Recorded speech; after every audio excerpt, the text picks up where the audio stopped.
ಇನ್ನು ಬಳ್ಳಾರಿ ಗಲಭೆ ಕೇಸ್ ವಿಚಾರಕ್ಕೆ ಸಂಬಂಧಪಟ್ಟಂತೆ ಈ ಗಲಭೆ ಪ್ರಕರಣವನ್ನ ನಮ್ಮ ಪೊಲೀಸರು ನಿಭಾಯಿಸ್ತಾರೆ. ಸಿಬಿಐ ತನಿಖೆ ಕೊಡುವಂತ ಅಗತ್ಯ ಏನಿದೆ ಹೀಗಂತ home minister doctor G Parameshwar reaction ಕೊಟ್ಟರು. ಬಿಜೆಪಿ ನಾಯಕರು ಈ ಗಲಭೆ ಕೇಸನ್ನ ಸಿಬಿಐಗೆ ಕೊಡಬೇಕು ಅಂತ ಒತ್ತಾಯ ಮಾಡ್ತಿದ್ರು. ಅದ್ರ ಬಗ್ಗೆ ರಿಯಾಕ್ಷನ್ ಕೊಟ್ಟಿದ್ದಾರೆ ಹೋಮ್ ಮಿನಿಸ್ಟರ್. ಅಗತ್ಯ ಇಲ್ಲ ಅದು ಅಂತ.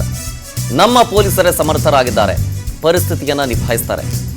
ಪೊಲೀಸರಿಂದ ಆಗಲ್ಲ ಅನ್ನೋ ಸಂದರ್ಭ ಬಂದ್ರೆ ಆಮೇಲೆ ಬೇಕಾದ್ರೆ ಪರಿಶೀಲನೆ ಮಾಡಬಹುದು.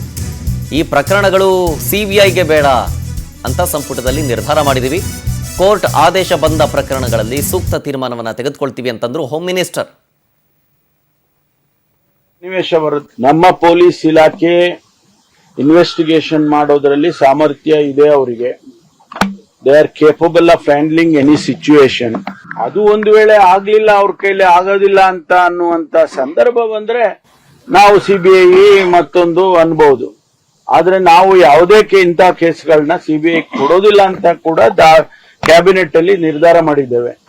ಸೆಲೆಕ್ಟಿವ್ ಆಗಿ ನಾವು ತೀರ್ಮಾನ ಮಾಡ್ತೀವಿ. ಒಂದು ವೇಳೆ ಯಾವುದೋ ಕೋರ್ಟಿನ ಆದೇಶ ಬರುತ್ತೆ ಅಥವಾ ಮತ್ತೊಂದು ಸನ್ನಿವೇಶ ಬರುತ್ತೆ, ಅಂತ ಸಂದರ್ಭದಲ್ಲಿ ನಾವು ಕನ್ಸಿಡರೇಷನ್ ಮಾಡ್ತೀವಿ. ಕ್ಯಾಬಿನೆಟ್ ಅಲ್ಲಿ ಸಿಬಿಐಗೆ ಯಾವುದೇ ಈ ರೀತಿ ಕೇಸ್ಗಳನ್ನೆಲ್ಲ ಕೊಡಬಾರದು ಅನ್ನೋ ತೀರ್ಮಾನನ ನಾವು ಮಾಡಿದ್ದೇವೆ. ಆಮೇಲೆ ಅದರ ಅಗತ್ಯತೆ ಇಲ್ಲ, ಮುಖ್ಯವಾಗಿ ಅದರ ಅಗತ್ಯತೆ ಇಲ್ಲ.